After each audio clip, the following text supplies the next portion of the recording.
Oh, hello everybody. We're up and running. Looks like everything is good at this side. I've got an image on the screen and it looks like I've got sound, but please do let me know in the chat if you can see me and if you can hear me okay. First off, the elephant in the room, the new easel has not arrived. As you can see, I still have my old easel. So everybody's asking in the chat about the new easel this week. And the reason for that is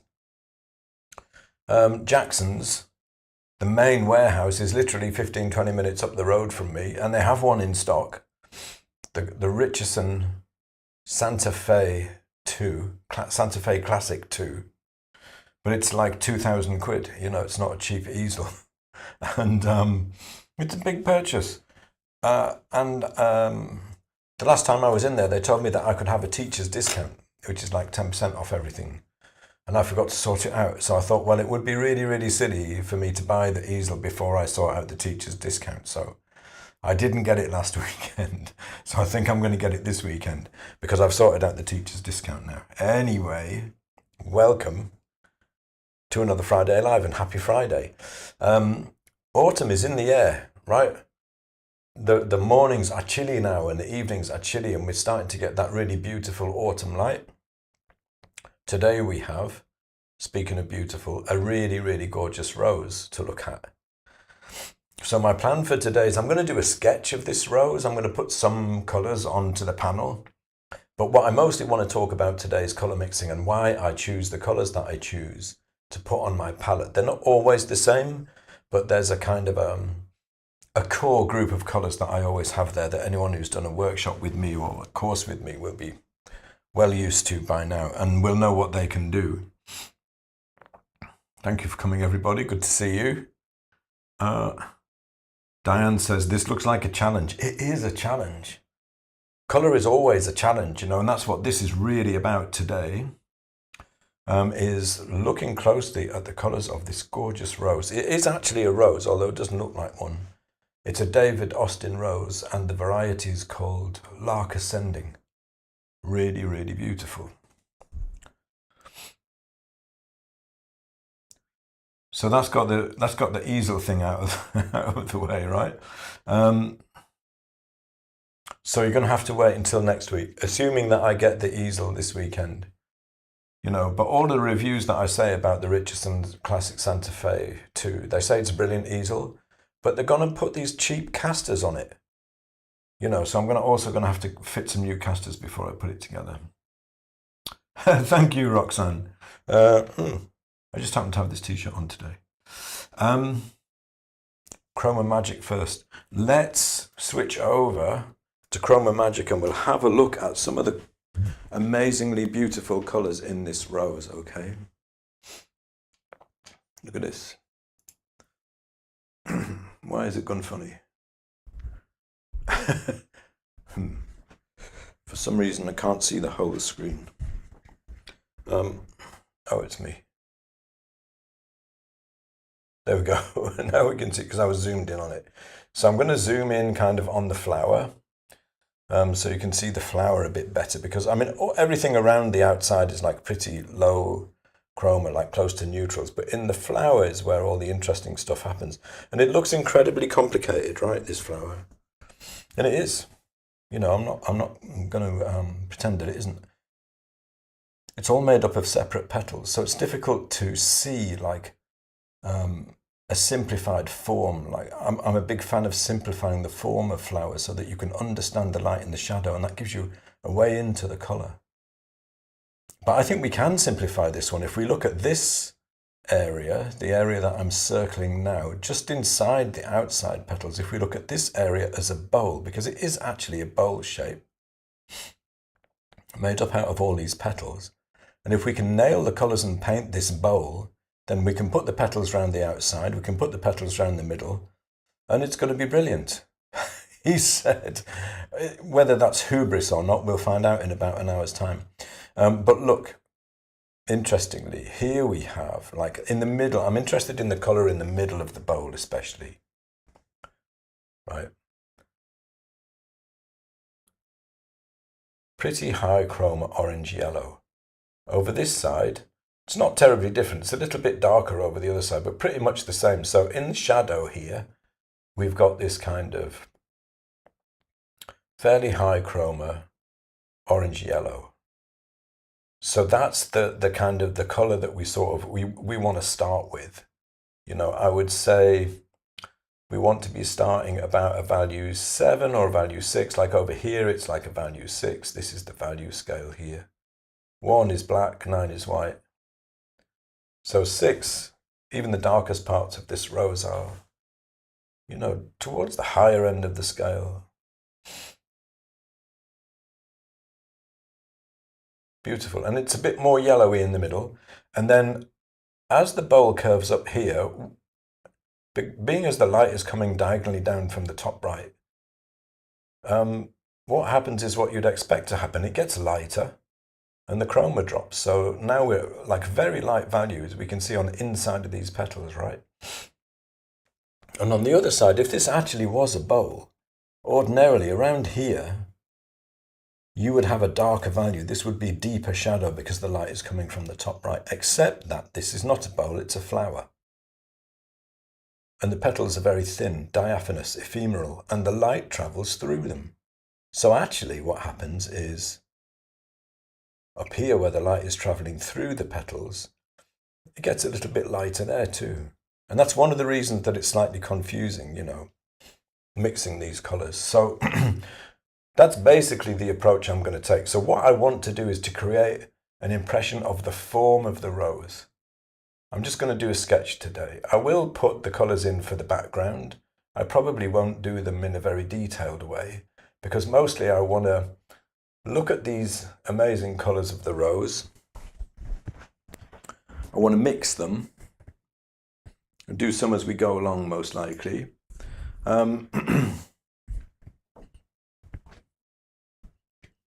And then I want to paint a little bowl on this panel and hopefully have it look like something is actually there, you know, and it gives you like an impression of it. So today we're working a little bit smaller. Just move this light around. 7 by 5 inch ampersand panel. A little bit smaller than I often paint on. Because we're just kind of doing a little sketch today. But most of the time I'm going to be spending on the palette. Okay, and while I'm doing this, I'm going to actually knock that background color off the reference photo for now. Just so we can see a little bit more palette, basically. So you can see I've got the photo open on my phone as well. And I want to talk about these colors. So firstly, I've got lead white.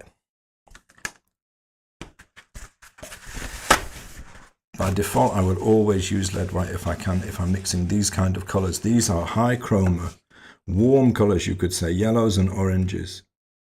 So I'm always going to want lead white, because if I use titanium, I'm going to lose chroma, because titanium is a blue-white. I'm going to lose chroma in the higher values.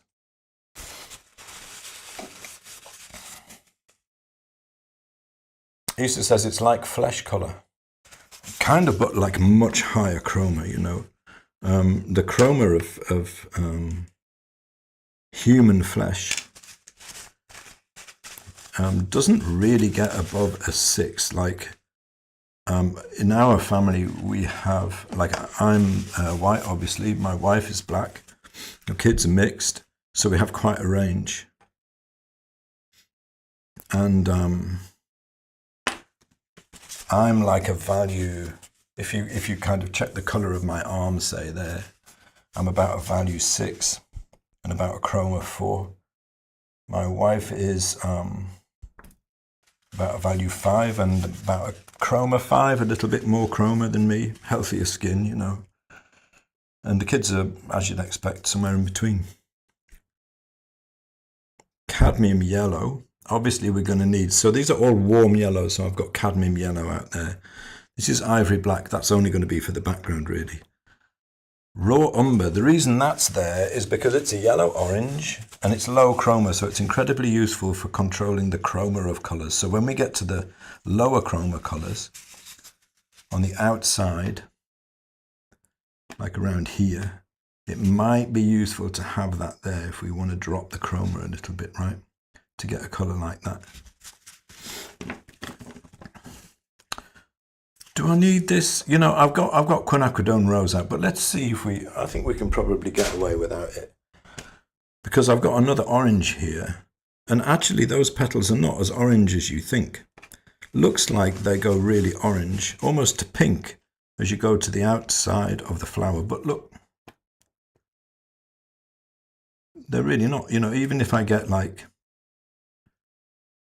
a bit like, oh, sorry. Move it over a bit like this. It's still an orange. You know, if you look at like the hues here, it's still a yellowy orange.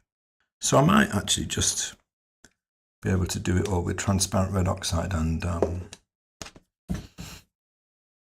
cad yellow. We shall see. I've got a bit of green gold in case I need to push any of those colours more towards a yellow. Specifically in the lower values, that will be useful. Mary Elizabeth says, very good question. If we're using Winsor & Newton paints, what yellow should we use? Cad pale. Yeah, cad yellow pale. Don't use cad yellow because in Winsor & Newton the cad yellow is, well, it's orange. I mean, what, you know, I know more what's going on about this, but what were they thinking? An orange, really? Let's mix some colour. So we want something like this. Ooh, really, really beautiful. Actually, let me just do something here because I think I haven't actually checked the brightness of my phone screen. I haven't. I need to bring up the brightness of my phone screen. So you need to do this if you're using ChromaMagic just to make sure that your screen is putting out about the right amount of light. So I tend to try and match it by eye to the lightest part of my value scale. And if you've got an Android phone like me, you can use the iComfort Shield and you can also change the temperature. I think there's something similar on more recent phones, Apple phones, iOS, but I'm not 100% sure. But I usually have it like something like this. That'll probably do it.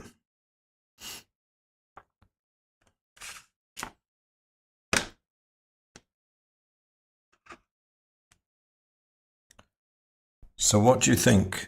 Let's do a little bit of audience participation today. Who can tell me what colours I'm going to pick out of what I've got here to attempt to mix this colour here? What do you reckon?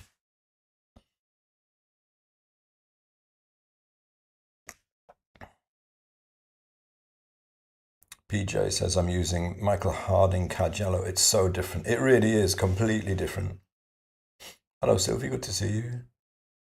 Maria says, are all these flowers from your garden or from a well-stocked flower shop? They're from the garden, so I grow a load of roses in pots.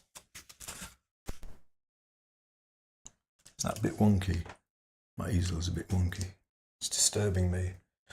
My OCD is kicking in. Not my easel, my palette, sorry, is a little bit wonky. Oh, Mary says, oh, we got some votes here for colours.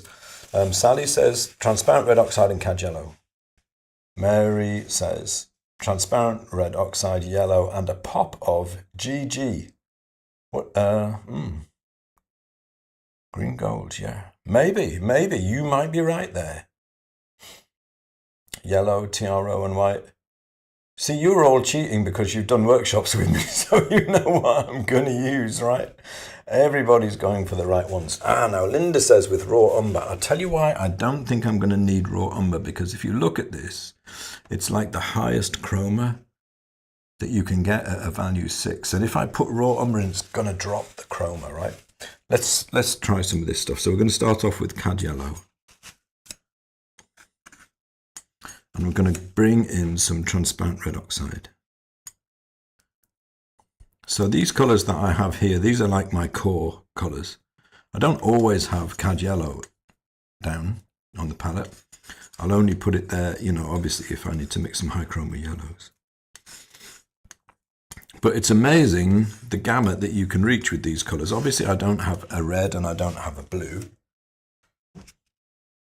because there isn't any red or blue in this subject. A little bit more. Ooh, have I overshot? We're getting pretty close, but I think I've gone maybe a little bit too dark now. Transparent red oxide. And yellow, I'm going to bring a bit more yellow in. Are we hitting the highest chroma that we can at this value? What do you think? We're close, we're definitely really close. But I don't think we're quite there. I don't think we've quite got the chroma, and it's a little bit too light. So then I would need to bring the value down a little bit. So there's only two colors at the moment, right, in here. It's getting us really close. I mean, if you were doing a painting, that would be, you know, you could say, well, yeah, it's close enough. Wouldn't you? I want to try one other thing. That poor quinacridone rose that I abandoned early on is weeping quietly in the corner of the paint box. Let's see what happens if we do it with this.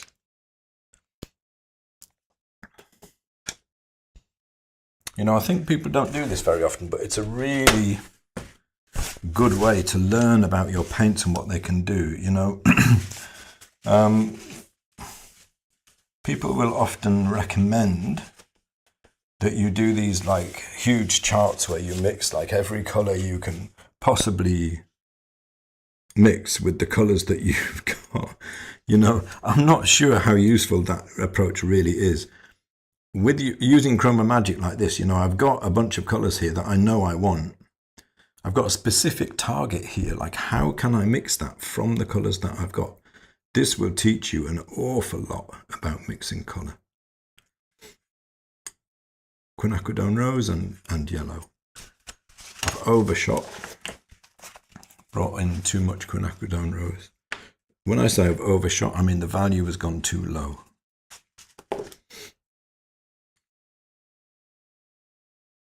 So you would expect this to be more reddish, right? Because the quinacridone rose is a really strong red. And indeed it is.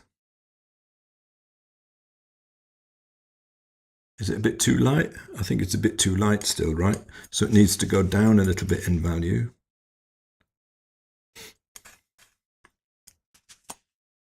It's a gorgeous color, but it's not quite that color. The quinacridone rose has pushed it too red.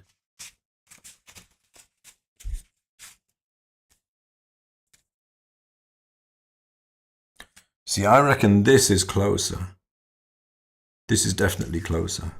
Is there any way we could get at this kind of color? Is there any color we could use to get a little bit, just to squeeze a little bit more chroma out of it? Jacqueline says, how many pixels are chosen for your cursor? Good question. I will tell you 12. So at the moment, fairly small. That's for ChromaMagic aficionados. Sorry. I reckon there's one more color we can try for this. Permanent orange.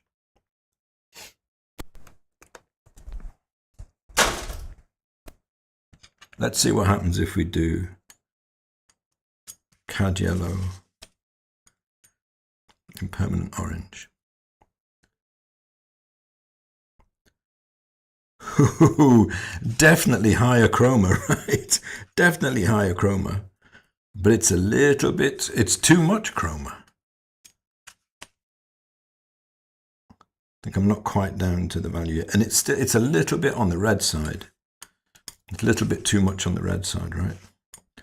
So there's often different ways that you can get close to a color, and the differences might seem small, you know, but I think they can be important. So this is much more chromatic than this. I mean, it's banging out, right?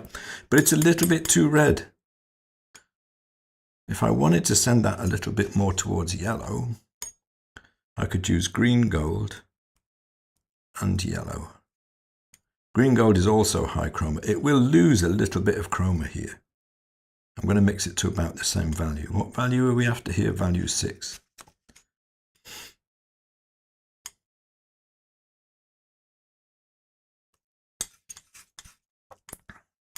You know, it's a really good idea to get hold of the ChromaMagic app.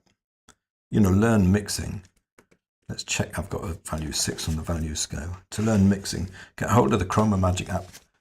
Set it up properly. Michelle has some videos on how to do that. Basically set the kind of the white balance, if you like, of your screen, and also set the amount of light it's emitting. Permanent orange, Kate, yes, you got it.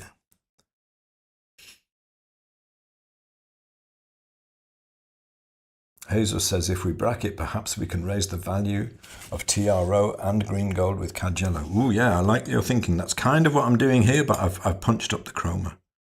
So I'm going to bring a little bit of that into this mix.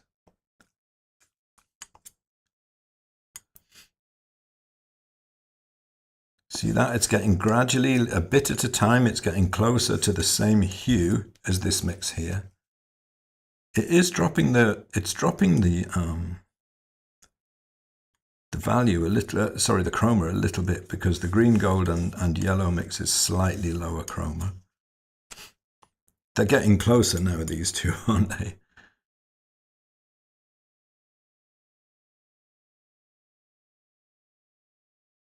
It's got a little bit more chroma, about the same hue. You know, I think probably either of them would work, but I like this one more. But it took a bit more work to get to, but it's a little bit more chromatic, this one here. I could have done it the same thing with the transparent red, the quinacridone rose and yellow mix. Brought in this same mix, the green and the yellow. Also, it's worth noticing and worth noting that although green gold is a very strong tinter, it's also very transparent, and the CAD yellow is very opaque, so you don't need to use as much in mixes to get to the same value. It brings the value up very quickly because the CAD is much stronger in the mix. It's another thing you learn by trying to mix colors this way. I'm just making some more of it, basically.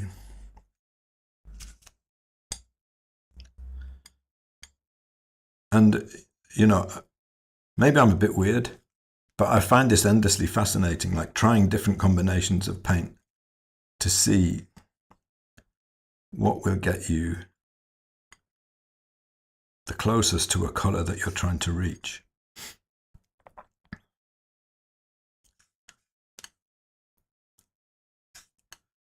And of the three aspects of color, value, which is how dark or light it is, chroma, which is how intense it is, low chroma is near to gray, this is high chroma, this is intense, and hue, which is whether it's orange or red. Ooh, that's gorgeous. The most important is value in painting. The next most important is chroma. And the least important is hue. As long as you're close, it's going to look like a thing. You know, it's going to look like the thing that you're trying to paint.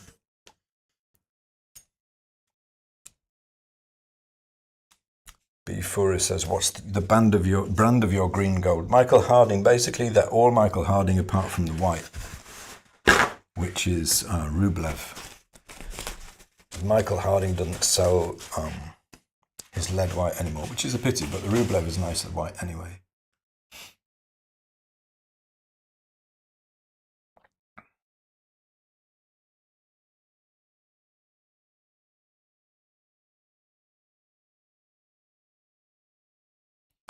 Nice tip, Fran. Fran says on an Apple phone, put night shift on, manually enable, and you can adjust the warmth and coolness of the screen. Excellent. Let's mix another color. I'm gonna a little bit of solvent. I've got terps on here. I'm going to clean off the palette a little bit. So there wasn't much in it though, was there? I mean, you could paint that flower with the transparent red oxide and yellow mix. You absolutely could do it.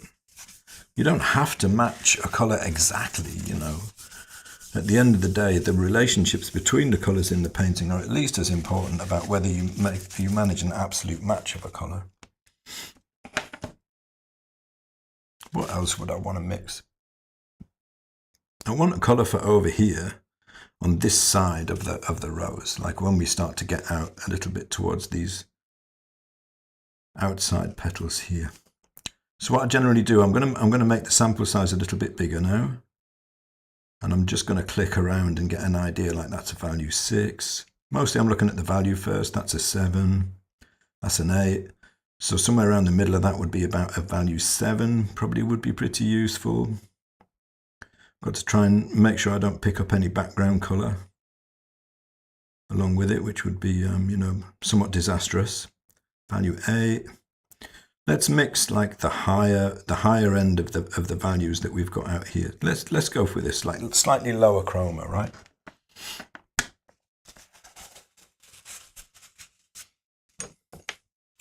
Now this is interesting. It's not the highest chroma that we can get at this value. It's actually the same hue, pretty much. The value is the value 7, so I've got my value 7 here, so I know what the value I want is. Much lower chroma, right? How are we going to do that then? Well, I would say it's slightly higher value than this one here. Let's see what happens if we just take some of this. Actually, because it's lower chroma, I'll use this version that I made earlier on with the TRO and the yellow. I'm going to just bring white into that to bring it up to a value 7, the same value. Nah, you see, there's too yellow in it. There's too much yellow in it. Let's try something else. Obviously, I would have to drop the chroma a bit, but I can already see it's quite a bit more yellow than the color that we want to get to. What about if I just went with transparent red oxide and brought in white up to the same value?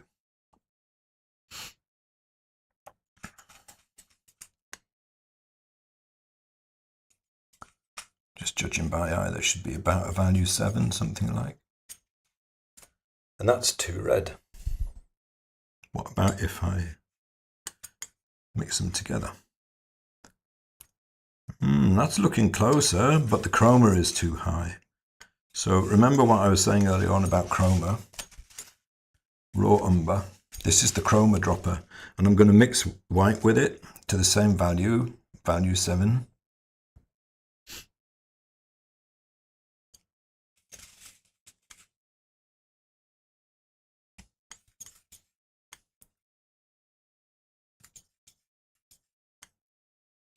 So Donna says, I did a lot of colour charts from the Richard Schmidt book. My biggest takeaway was that not all paints have the same amount of pigment, some extremely high and others very weak. Yeah, I mean, what you're really talking about there is tinting strength. So it's not so much the amount of pigment in there. So raw umber is a low chroma pigment. It's not a particularly strong tinter. So there could be plenty of it in there. Am I splitting hairs? Does this seem like I'm splitting hairs? I probably am. I can't help it. I'm a colour nerd. So it's not so much the amount of pigment, it's the tinting strength. Some are really, really strong, like permanent orange, incredibly strong. Transparent red oxide, incredibly strong tinting strength. Green gold is a strong tinter, but not as strong as those. And then there's the opacity of the colours makes a difference too in the mix. It's like there's so much going on in the mix, you know. It's a wonder we can mix any colours at all. So I'm going to take some of this, and I'm going to take some of my raw umber and white mix. I usually use raw umber if I'm trying to drop the chroma of something. If it's on the yellow stroke orange end of the scale. And I'm getting close to the chroma, but it's too yellow. Would you agree? I mean, it is really close now. The value is about right, the chroma is about right, but it's too yellow. Transparent red oxide and white to the rescue. So this is going to give me, again, I'm going to bring it up to the same value, right? Value 7. I want to pull this towards red. So when I used to teach like just color mixing, I used to teach sometimes, and I used to talk about this process as the journey that a color goes on.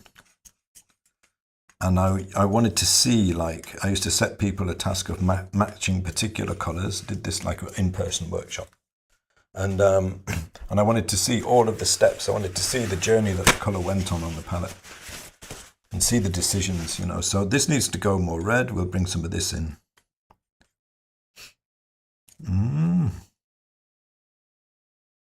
So we're not changing the chroma much. We're not changing the value, but we are changing the hue. Maybe even a little bit more. Maybe wants to go even a little bit more red than that. You know, and it takes time, like mixing color this way. But if you're patient and you look carefully at the colors that you're mixing and you think carefully about what needs to happen to that color and what tube paints out of the ones that you have, what colors that you have out on your palette will help you take that color in the direction it needs to go, you know. You can get incredibly fine adjustments of the color this way. And it's a really, really useful exercise to do because it really develops your ability to judge and mix color.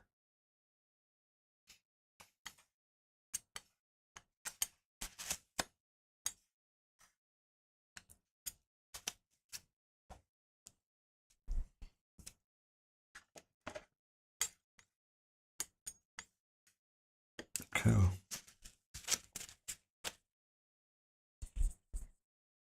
Yeah, absolutely. It was too yellow. So now I think it's probably about right. It's. You could say it's. I could push it even a little bit more red if I wanted. The one thing I wouldn't ever do is just get some red paint and throw it in there, into the mix, without adjusting the value first with white. And the reason I wouldn't do that is it will change everything all at once. It will change the chroma and the value, as well as changing the hue. I mean, when I'm mixing myself, when I'm just painting, I'm a lot quicker and I don't mix in this very carefully organized way. But this is a brilliant way to learn how to nail any color. And every time you do it, every color you mix, if you approach it this way, I call it calibrating your visual system. You become better at judging and mixing colors at the same time, both of those things. It evolves your ability to judge and mix color.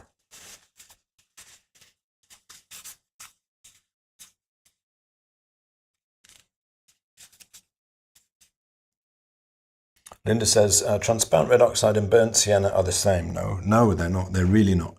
So burnt sienna is a much lower chroma than transparent red oxide. And also burnt sienna is generally opaque. And transparent red oxide is transparent. So very, very different, and they behave very differently in mixes. You can get very close to a kind of generic Caucasian skin tone just with burnt sienna, depending on the brand, and lead white.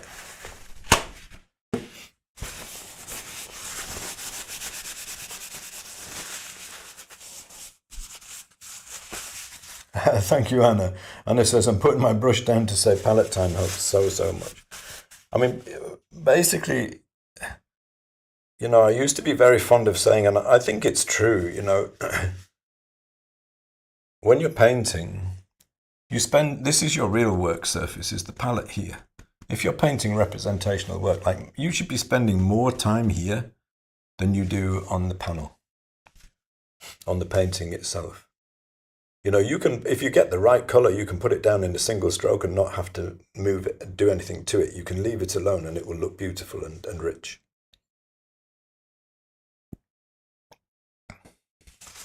Lisa says, can we lower the chroma with purple or ultramarine blue just a tiny bit? You can, yeah, and it will lower the chroma.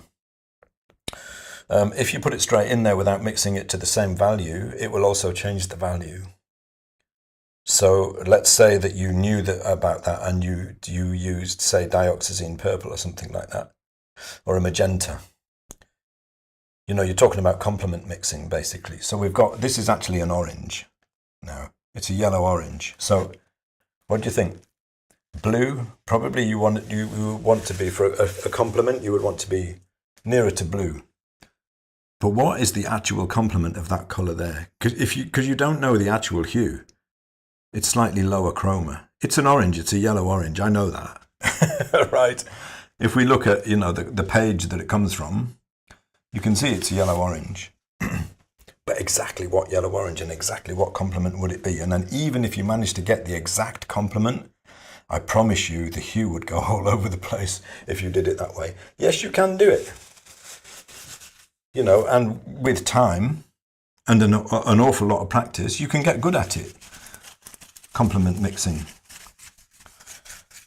This is just more efficient, you know, and it's much easier. Frankly, it's much easier. You're going to get there much quicker. Ooh, look. So you can see now, you know, I've got a couple of colours on the palette here. We can see the colours that we've got here. You know, we've already got a colour for here. We've got a colour for in the middle.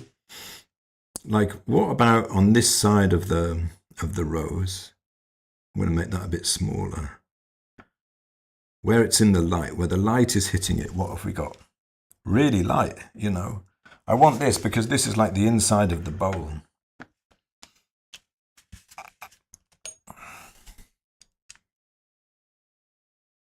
Where the light is hitting it.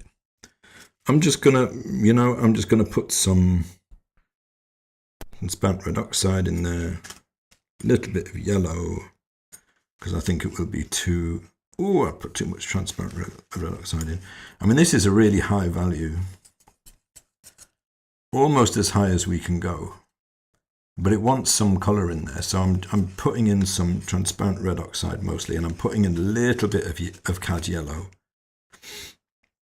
If I wanted more chroma, I could use the permanent orange.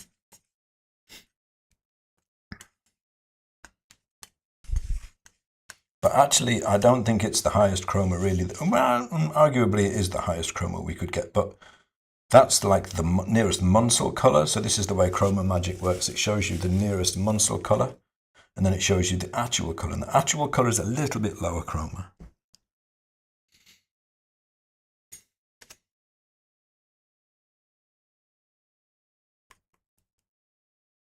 Too much yellow. Junk the mix. So this time I'm going to mix just transparent red oxide and white. And then I'm going to bring some of this one, which is too yellow, into it. So I'll get something where in between the two. Luscious color. Yum.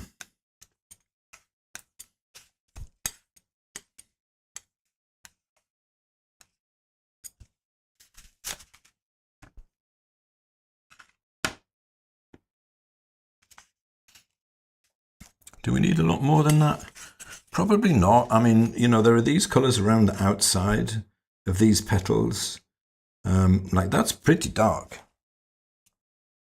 Where they go, you know, beyond the bowl. But I really just want to paint this bowl.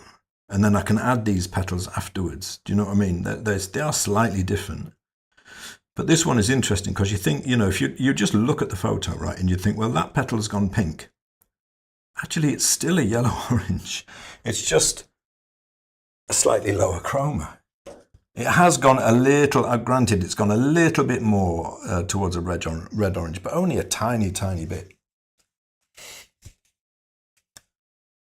Art by K. Capadonna says, I don't understand what the Munsell colour is. Yeah, Munsell, look it up. I mean, seriously, just look it up. There's loads of information on the web about it. But as I was saying earlier on, it's basically... For anyone who hasn't come across Munsell before, what's the quickest way that I can show you it? Excuse this being a tatty old page, but it's from a Munsell book, right? So Munsell basically is really, really simple. It's hard. It's about breaking colour down to 3 aspects. And if you know each of those aspects, you can match that colour exactly. The first one is value, from light to dark. The second one is chroma. So these are all the same value, right? Which is why they're going this way. high chroma, low chroma, intense colour, close to grey.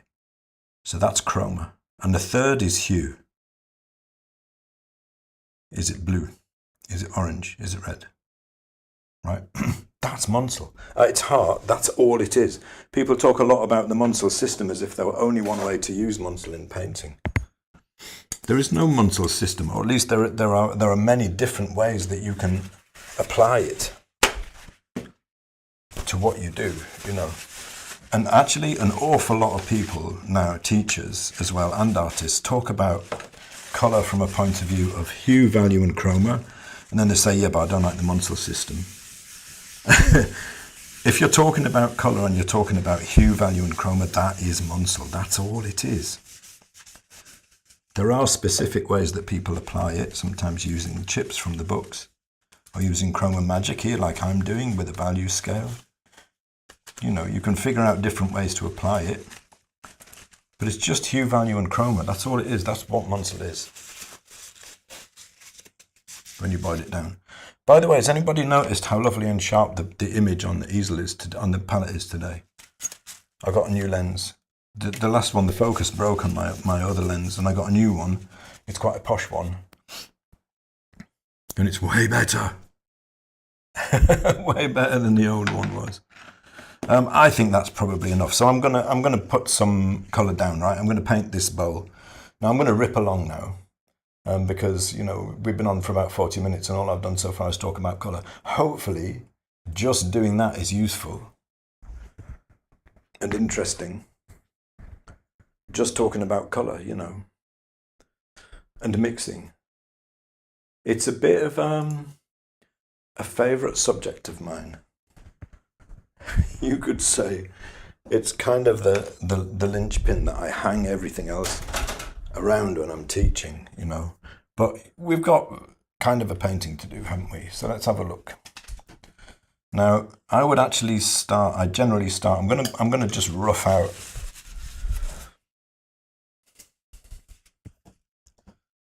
a bit raw umber, a bit of white. I'm gonna get some oil on this panel first to help the paint flow. In here I've got linseed oil with a little bit of solvent.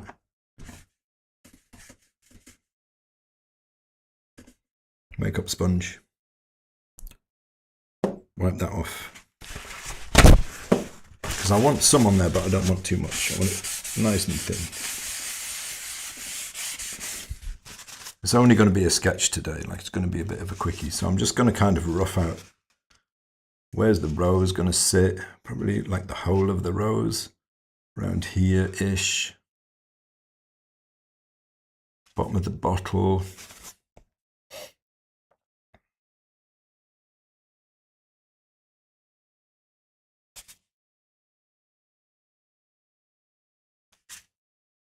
The middle of the bottle, actually, funny enough, this time is almost exactly in the middle of the painting. I don't usually do this, but I kind of have today. And this one, I took this photo. These flowers are absolutely gorgeous, but they die the day they open, pretty much. You've really got to pick them quickly or they just go. Where's the middle of the rose? About here.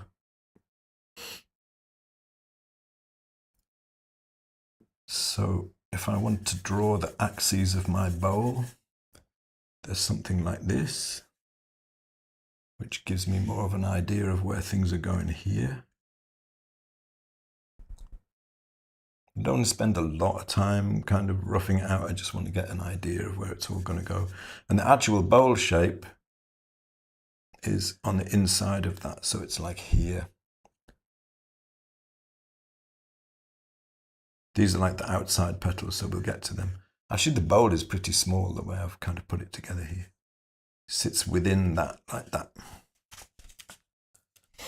I've got some leaves. I'm not going to bother roughing out where they are. I mean, I don't need much more than this, really. We've got a cast shadow here on the right-hand side.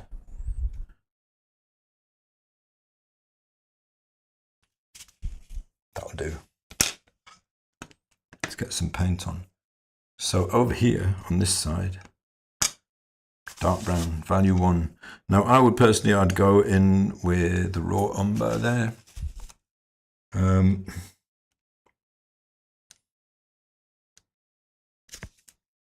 Yeah, wrong, but probably do it. I'm going to get a ridiculously large brush out to do it with. Rosemary's Ivory Flat. I like these brushes a lot.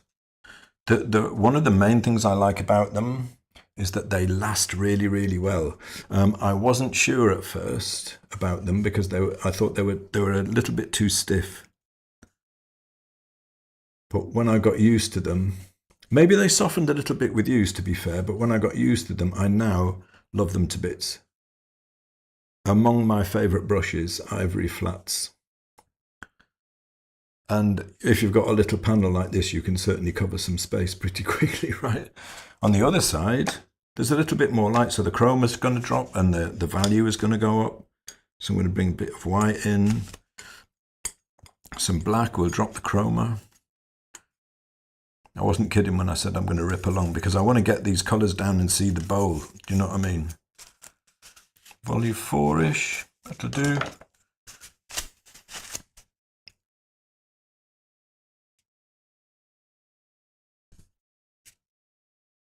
Just going to bring that down here. The point is, like, I like to have the background, at least the main values established. Because if you don't have that in, it's really, really difficult to judge those colours when they go down. You can't. You can't judge them. So you need to have something to judge them against. Painting across the edge of the glass. A little bit lighter there. And the value we get, like right down the bottom, the lightest is going to be about a value 7. And for that, I'm going to want just white. And I'm going to use titanium. I've been doing this a lot lately. Actually, I've just realized I put out a materials list for today. And I only put on the materials list about half of the colours that I've actually got on the palette now. So I can just imagine everybody who's painting along, like dashing about to their paint boxes and grabbing the colours they need. Value 7, just titanium white and black is going to be very, very cool compared to everything else. But that's right, because that's where the light is, you know. So we have warm shadows and cool lights. I'm going to need a different brush for this. Let's grab a hog. Cornelison's flat.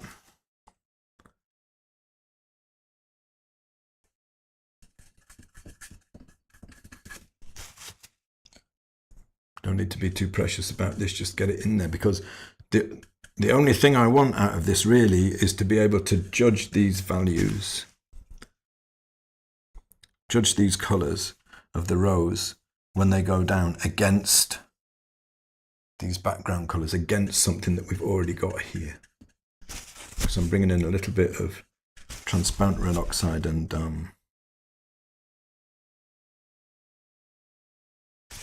green gold to make the shadow there. Just trying to establish the values as quickly as possible, you know. We'll have a little bit of chroma there as well in the background. The base of the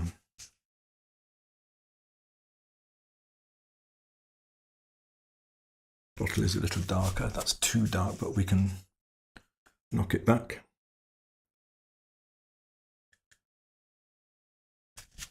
As simple as you like.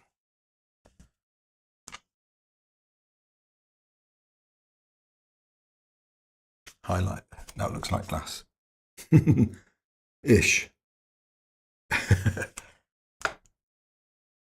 But the main thing is I just want, as I say, I want something down there to have the panel kind of covered so that when those colours go down, we've got something to judge them against. We're not guessing. There's one thing about doing sketches on little small panels like this. You can cover the space like really, really quickly.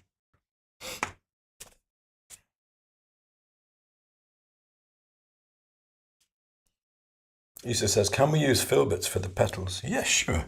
I wouldn't personally. I would use, well, it depends on the kind of brush. I tend to use synthetics for petals a lot. They just do such a good job of it.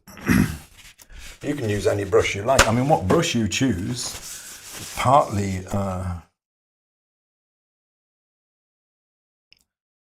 decides your own personal calligraphy that, you know, that makes your paintings yours.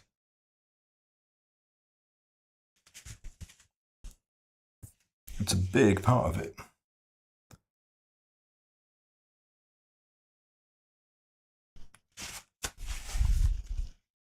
See, I'm going to twist this brush, make the line thinner, release the pressure, and then it goes off into nothing there. Look nice. We need a bit of a lower value here so we can see the light coming through into the shadow. Nice.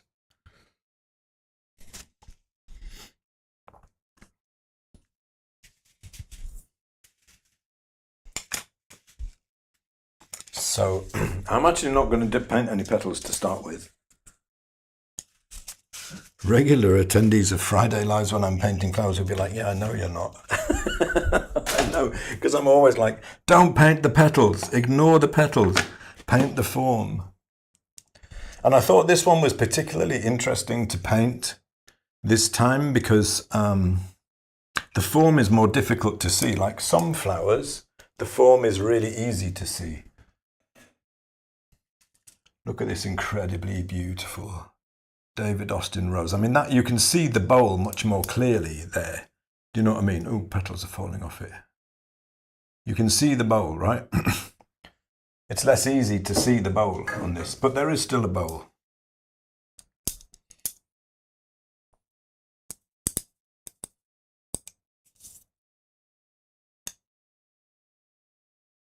What have we got in the middle?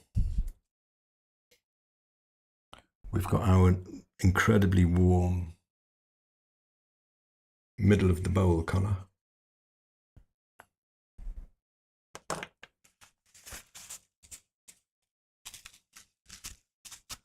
I ain't going to touch that brush with anything else now because it's got so much chroma on it. Over this side of the bowl, it's gradually... No, this colour is for this side. So ordinarily speaking, the values on this side of the bowl should be darker than this, but because light is travelling through these petals, it's actually much lighter.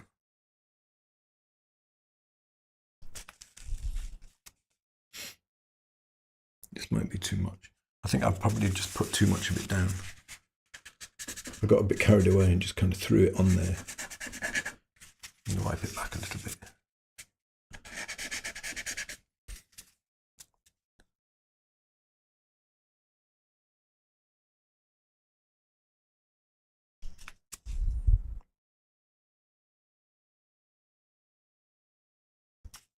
I'm taking them right up to the edge, even though to the background, even though I need to change some of these colours on the outside because I want to be able to see the bowl, basically.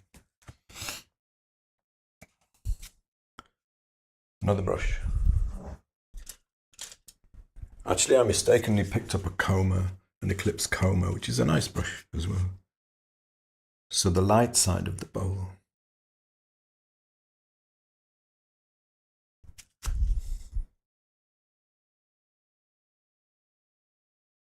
Much, much lighter.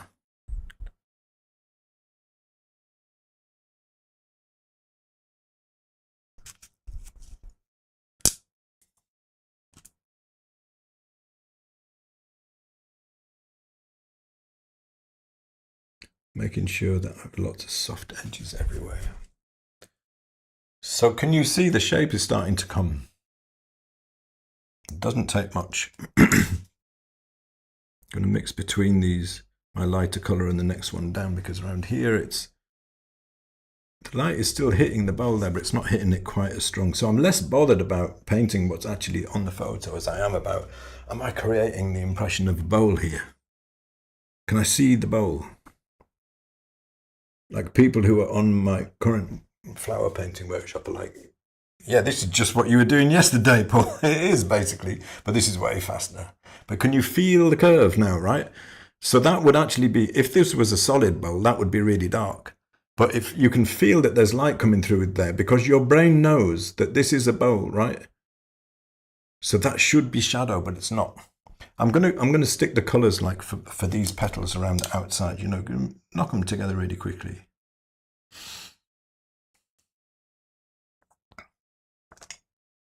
Something like that.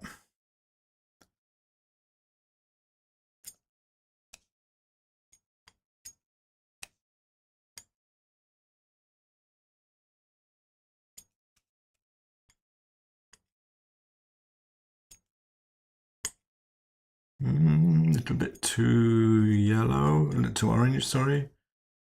A little bit too much chroma. I'm going to bring in a little bit of raw umber with some white. So this is obviously how I would this is like a compressed version of the mixing that you saw me do earlier on. Like this is much faster. And then that one there is a bit lighter than that. Can we do it just with white? Not quite.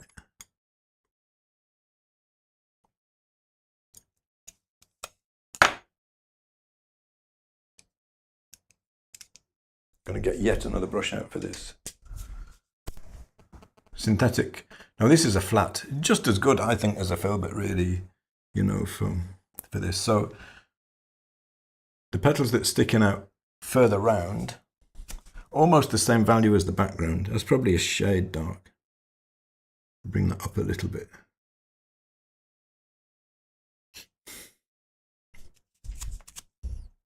And then overlaid over that one. There's another one here, not quite so dark. Then there's a couple out here. You know, these are like approximate colours at this point. I just want to kind of get them in.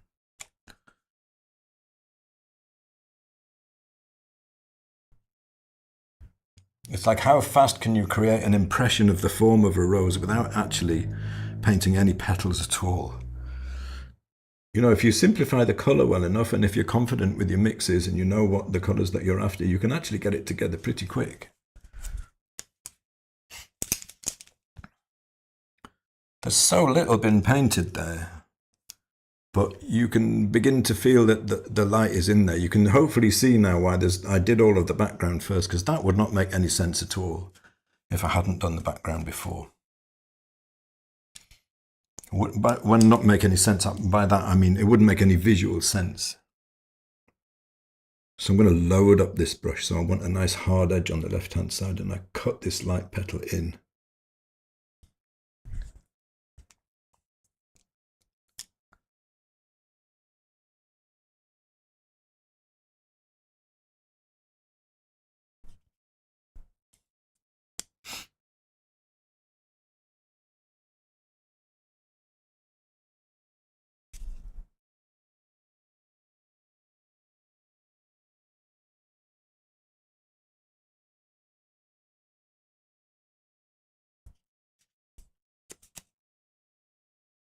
It's coming.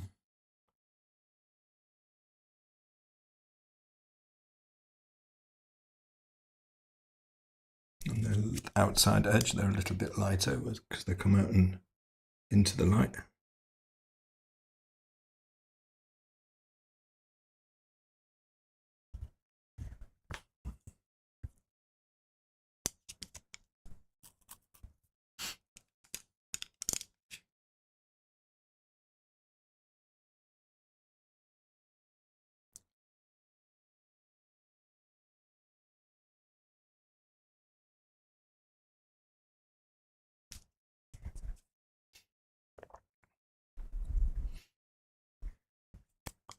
An impression of the flower, just with like really, really basic color.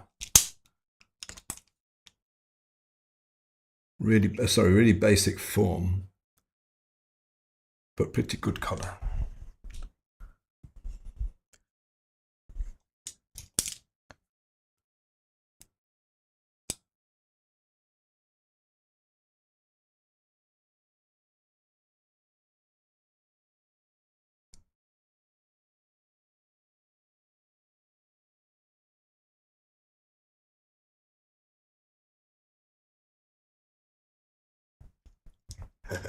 Right in the middle, There's all those little speckledy bits though. What do they call them? The stamens and everything. I'm not going to bother like actually painting that, you know.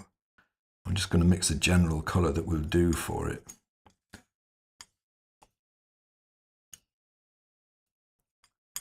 It's just a slightly lower value. It's down to like about a value 5-ish.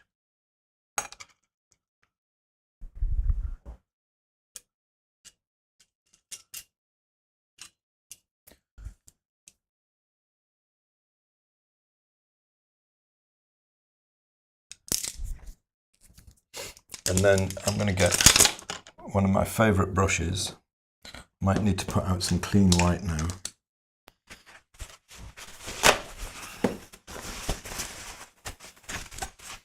Have I got enough clean white here?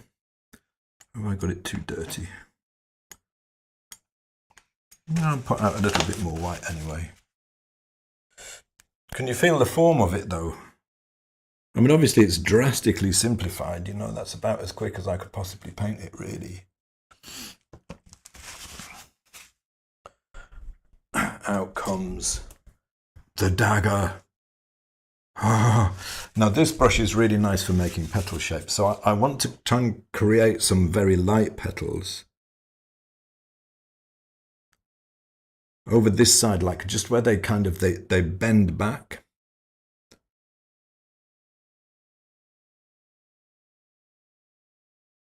I get the outside edge first. Try and do them in 2 strokes. And then where it bends in.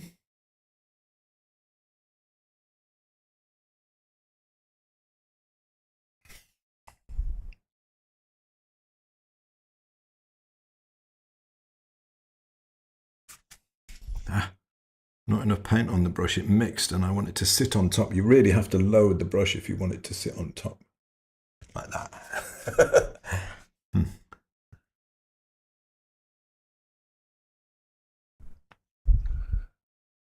Just really they're just colour notes, these. And let's bring the value of this right up here as well.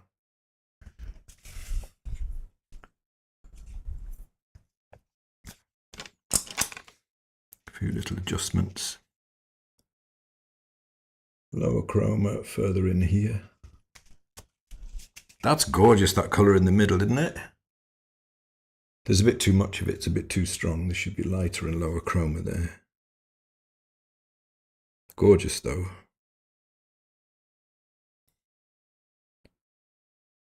Oh, what did I pick up? Something I didn't want. I'm going to have to take off. I was thinking about something else.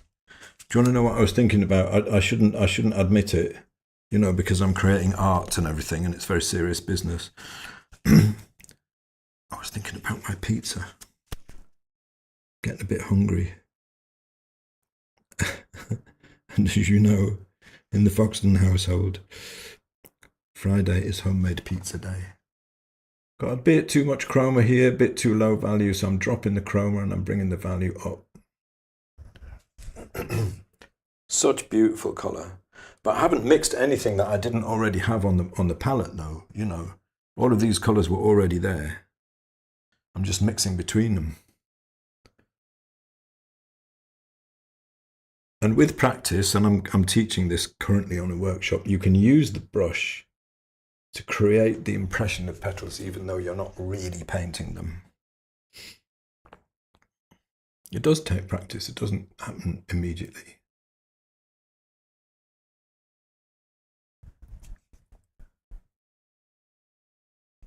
What a gorgeous little flower. Lark ascending. So part of the reason I wanted to do this is because I've been watching these flowers, and you've got to be really quick because they literally do. They grow and they open, and you think, oh, that's beautiful. I'll paint that tomorrow. I'll cut that tomorrow and paint it. And then you go back to it the next day, and all the petals are showered around the floor, and the flower is gone. It's, you know, it's really disappointing, and it's happened to me so many times, like over the past few days. But I just wanted to like quickly have a sketch of the colours, and I thought, you know, that would make a good little A good little demo for a Friday, showing how to catch those colours. Softening brush we want now.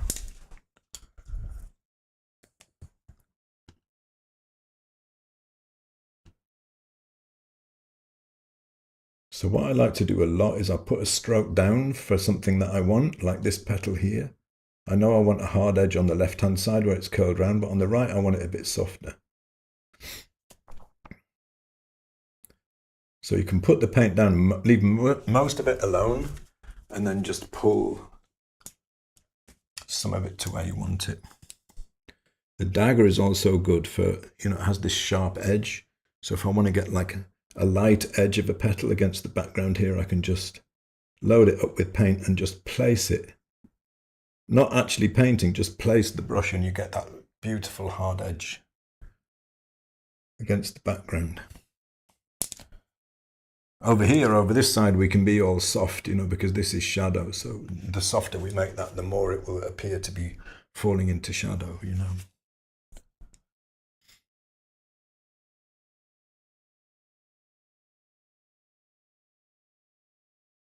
Painting flowers.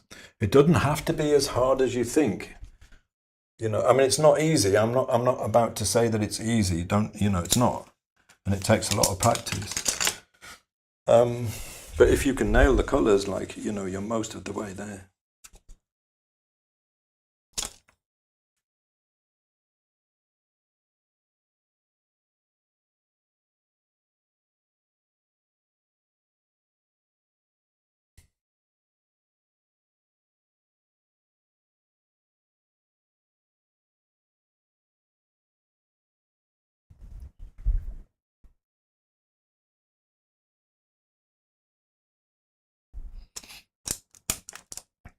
If you can nail the colours and you can persuade yourself to think about and to see past the petals and to see the simplified form, you create that form without actually painting any petals, and then you can put the petals in later. Obviously, this is just a really quick sketch. A pizza would be fun to paint. I have thought about it. It wouldn't be my typical subject, to be fair. I don't know.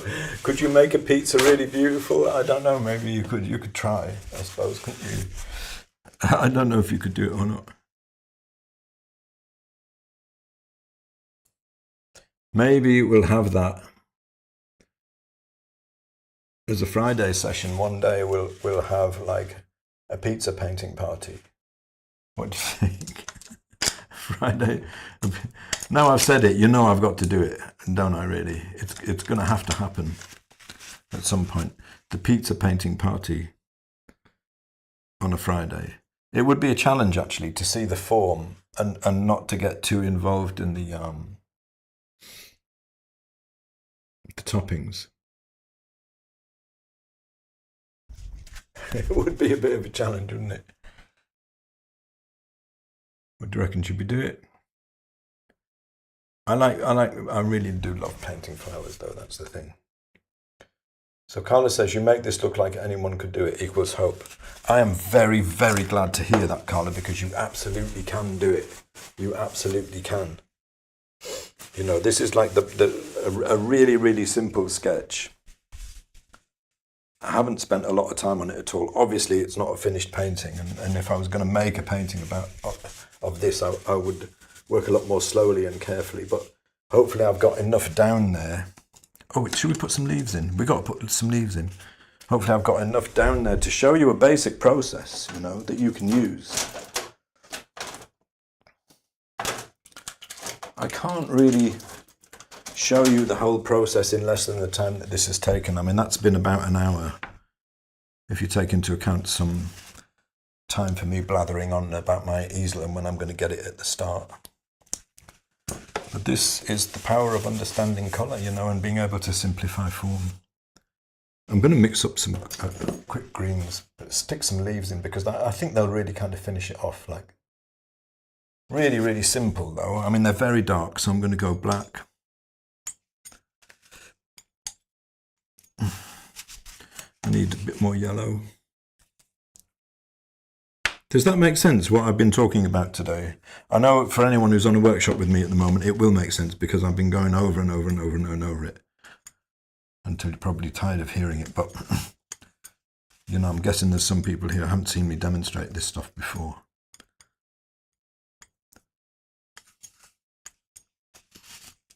You can absolutely do this. I'm not going to tell you it doesn't take practice, it does. But there are slow ways to learn it and there are quicker ways. You know, there really are.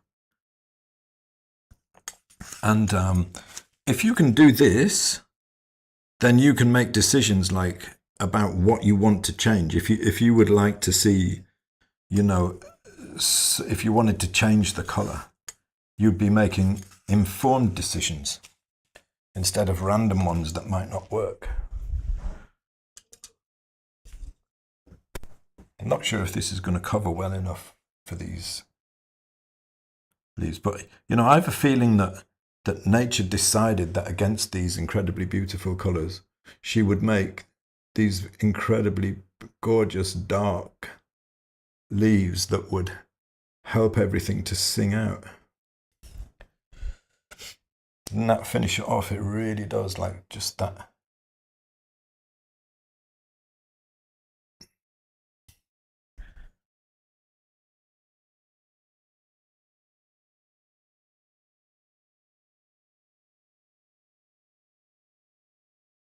Those dark accents.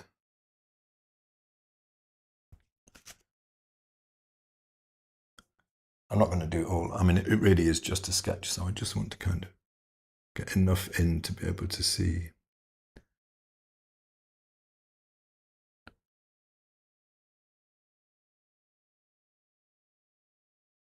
And also this is mixing with the background, which I should have wiped it out first, really.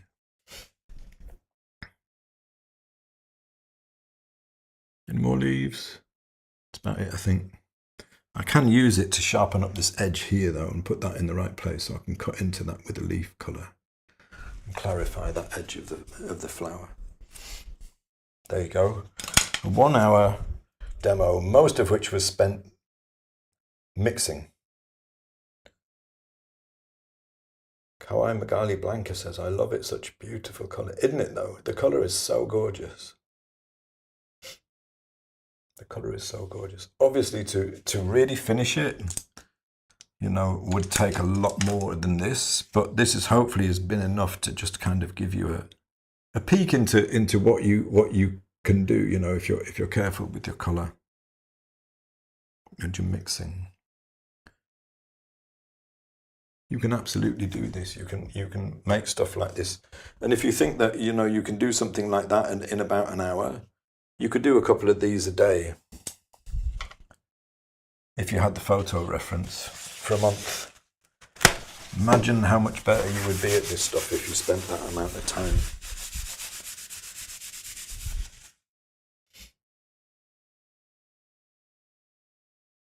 Excellent point. Kate says, if you get your values and your chroma right, I'm glad you said value and chroma, because that is the whole thing, you know.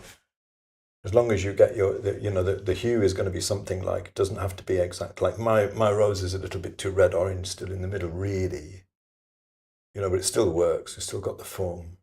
If you get your values and your chroma right, and I would also add, if you can get like a general feeling of the form of the thing.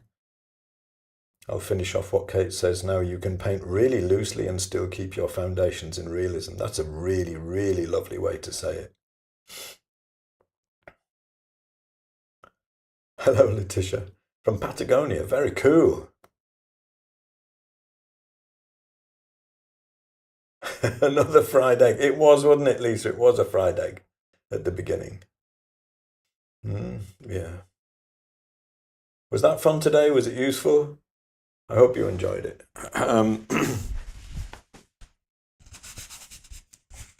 Obviously really, really quick, but hopefully enough to give you an insight, like a window, if you like, into a basic process that you could be using to get, you know, pretty good colour. Oh, here come the dogs. What are you two up to? Are you coming in? Come on then. You can come in, it's all right. One has come in to see me and the other one is sitting at the door. I wish I could show you them. They're so cute, but I can't. Anyway, it's time for dinner. Thank you very much for coming, everybody, today. I hope you enjoyed the session. And I'll see you again next week. Bye for now.